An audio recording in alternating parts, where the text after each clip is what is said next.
जो क्वार्टर हैं इनका कोई देखभाल नहीं करता है या फिर किसी की जिम्मेवारी नहीं है इन क्वार्टर्स की।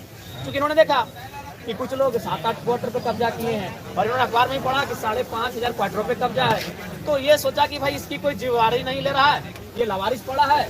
तो इन्होंने सोचा कि हम लोग भी यहाँ रहेंगे, रोजी रोजगार करेंगे और कुछ रैयत स्थानीय युवा यहाँ रहने लगे। उसी क्रम में सूचना हुई, पुलिस की टीम आई, इनको धमकाया गया, चमकाया गया कि नहीं क्वार्टर को खाली कीजिए। तो इन्होंने भी कहा कि सर हम लोग 7 क्वार्टर को खाली कर देंगे, लेकिन सबसे पहले 5,500 क्वार्टर यहाँ अवैध रूप से हैं उन सबको खाली कीजिए। नहीं तो ये गलत है। कोई झारखंड का आदमी जब क्वार्टर में आता है तो आपको इलीगल लगता है, अगर इलीगल है तो सबके लिए इलीगल होना चाहिए। तो उसी क्रम में इनकी बहसबाजी होती है, काफ़ी टकराहट होती है, गर्म माहौल उत्पन्न होता है। और लगभग उस समय हम धनबाद में होते हैं, मेरा कार्यक्रम होता, तो हमें सूचना मिली। तो हम बोले देखिए आप लोग अच्छा से रहिए, प्रशासन से आप मौखिक लड़िए, किसी रूप से शारीरिक रूप से हिंसा और लड़ाई किसी तरह से नहीं होगी। मौखिक लड़िए मतलब अपना तर्क रखिए, आप बातचीत कीजिए, अपने शब्द को रखिए, अपने आर्गूमेंट्स को रखिए, लेकिन प्रशासन से बिल्कुल किसी प्रकार से मैंने माहौल ख़राब नहीं करना है। हम आ जाएंगे। तो फिर 2 बजे रात को हमें फुर्सत मिला, हम आए। जब हम आए तो थोड़ा सा हॉट टॉक प्रशासन से हमारा भी हुआ। उसके बाद हम फिर चले गए रात को चले गए, जाके हम नावाडी में सीओ वीडियो के सामने हमने जनता दरबार लगाया। हम थाना गए, वहाँ लोगों की समस्या सुने। वहाँ से फिर हम डुमरी अनुमंडल गए, वहाँ मैंने लोगों की समस्या को सुना। मैं वहाँ से निमिया घाट गया। फिर मुझे सूचना मिली कि नहीं इस बार एसडीएम आए हैं और महिला पुलिस भी आई है और बाकायदा लाठीचार्ज भी हुआ है। तो फिर हम वहाँ से भागे भागे यहाँ तक आए कि देखिए अगर आवास पे जाके ऐसा चले जाना या रहना अगर गलत है तो बिल्कुल हम भी कहते हैं गलत है, लेकिन सवाल है 5,500 क्वार्टर भी खाली होने चाहिए। और जिस प्रकार से लोगों की मनमानी है झारखंडियों को दबाने की, डराने की, उस पर अब विराम लगना चाहिए। आपने आवेदन दिया फिर जी लड़कों ने आवेदन दिया था, 4 आवेदन दिया था, 4 दिया गया था सीसीएल के द्वारा। देखिए वो तो हमें जानकारी नहीं है। 4 तारीख को आवेदन दिया गया, आवेदन दिया 4 तारीख इन्होंने आवेदन दिया था और 4 तारीख लेकिन यहाँ आवेदन और प्रोटोकॉल और कानूनों की प्रक्रिया का मायने नहीं है। यहाँ आपका कोई किसी रसूखदार व्यक्ति से आपकी पहचान होनी चाहिए जिनका कोयला में प्रभाव है। चूंकि सीसीएल का मामला है तो ऐसे लोगों को ये तुरंत आवंटित कर देते हैं। बगल में ही ये लोग कुछ नाम बता रहे हैं, कोई एक व्यक्ति 7-8 क्वार्टर कब्जा करके बैठा है। तो इसमें जो मन बढ़ा ना, तो इसका कारण कहीं ना कहीं सीसीएल की उदासीनता है। इसीलिए सीसीएल को अपनी उदासीनता को त्याग करते हुए और बिल्कुल जो लोग सीसीएल के कर्मी हैं उनके अलावा जो भी अवैध क्वार्टर कब्जे में है उसकी जांच हो और उन्हें कहीं ना कहीं कब्जा मुक्त करना चाहिए। जी जनरल मैनेजर से हमारी बात हुई है और बिल्कुल हम लोग एक तरह से ये एक बहाना था इस आंदोलन को चर्चा में लाने का, इस विषय को चर्चा में लाने का।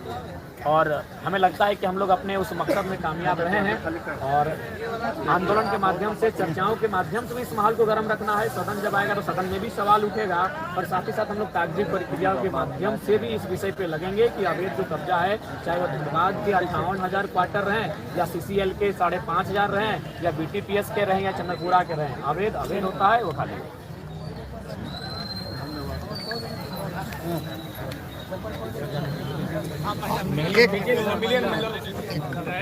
जब क्वार्टर में आता है तो आपको इलीगल लगता है, अगर इलीगल है तो सबके लिए इलीगल होना चाहिए। उसी क्रम में इनकी बहसबाजी होती है, काफ़ी टकराहट होती है, गर्म माहौल उत्पन्न होता है। और लगभग उस समय हम धनबाद में होते हैं, मेरा कार्यक्रम होता, तो हमें सूचना मिली। तो हम बोले देखिए आप लोग अच्छा से रहिए, प्रशासन से आप मौखिक लड़िए, किसी रूप से शारीरिक रूप से हिंसा और लड़ाई किसी तरह से नहीं होगी। मौखिक लड़िए मतलब अपना तर्क रखिए, आप बातचीत कीजिए, अपने शब्द को रखिए, अपने आर्गूमेंट्स को रखिए, लेकिन प्रशासन से बिल्कुल किसी प्रकार से मैंने माहौल ख़राब नहीं करना है। हम आ जाएंगे। तो फिर 2 बजे रात को हमें फुर्सत मिला, हम आए। जब हम आए तो थोड़ा सा हॉट टॉक प्रशासन से हमारा भी हुआ। उसके बाद हम फिर चले गए रात को चले गए, जाके हम नावाडी में सीओ वीडियो के सामने हमने जनता दरबार लगाया। हम थाना गए, वहाँ लोगों की समस्या सुने।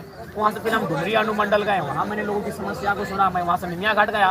फिर मुझे सूचना मिली कि नहीं इस बार एसडीएम आए हैं और महिला पुलिस भी आई है और बाकायदा लाठीचार्ज भी हुआ है। तो फिर हम वहाँ से भागे भागे यहाँ तक आए कि देखिए अगर आवास पे जाके ऐसा चले जाना या रहना अगर गलत है तो बिल्कुल हम भी कहते हैं गलत है, लेकिन सवाल है 5,500 क्वार्टर भी खाली होने चाहिए। और जिस प्रकार से लोगों की मनमानी है झारखंडियों को दबाने की, डराने की, उस पर अब विराम लगना चाहिए। आपने आवेदन दिया फिर जी लड़कों ने आवेदन दिया था, 4 आवेदन दिया था, 4 दिया गया था सीसीएल के द्वारा। देखिए वो तो हमें जानकारी नहीं है। 4 तारीख को आवेदन दिया गया? 4 आवेदन दिया हुआ। 4 तारीख 4 मरतबा इन्होंने आवेदन दिया था, और 4 तारीख तक। लेकिन यहाँ आवेदन और प्रोटोकॉल और कानूनों की प्रक्रिया का मायने नहीं है। यहाँ आपका कोई किसी रसूखदार व्यक्ति से आपकी पहचान होनी चाहिए जिनका कोयला में प्रभाव है। क्योंकि सीसीएल का मामला है तो ऐसे लोगों को ये तुरंत आवंटित कर देते हैं। बगल में ही ये लोग कुछ नाम बता रहे हैं कि कोई एक व्यक्ति 7-8 क्वार्टर कब्जा करके बैठा है। तो इसमें जो मन बढ़ा ना, तो इसका कारण कहीं ना कहीं सीसीएल की उदासीनता है। इसीलिए सीसीएल को अपनी उदासीनता को त्याग करते हुए और बिल्कुल जो लोग सीसीएल के कर्मी हैं उनके अलावा जो भी अवैध क्वार्टर कब्जे में है उसकी जांच हो और उन्हें कहीं ना कहीं कब्जा मुक्त करना चाहिए।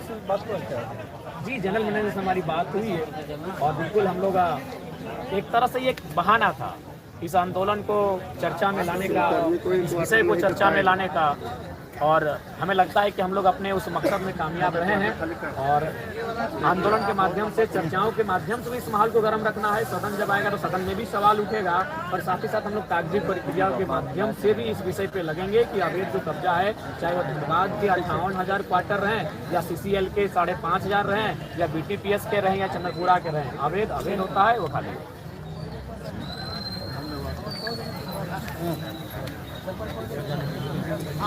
एक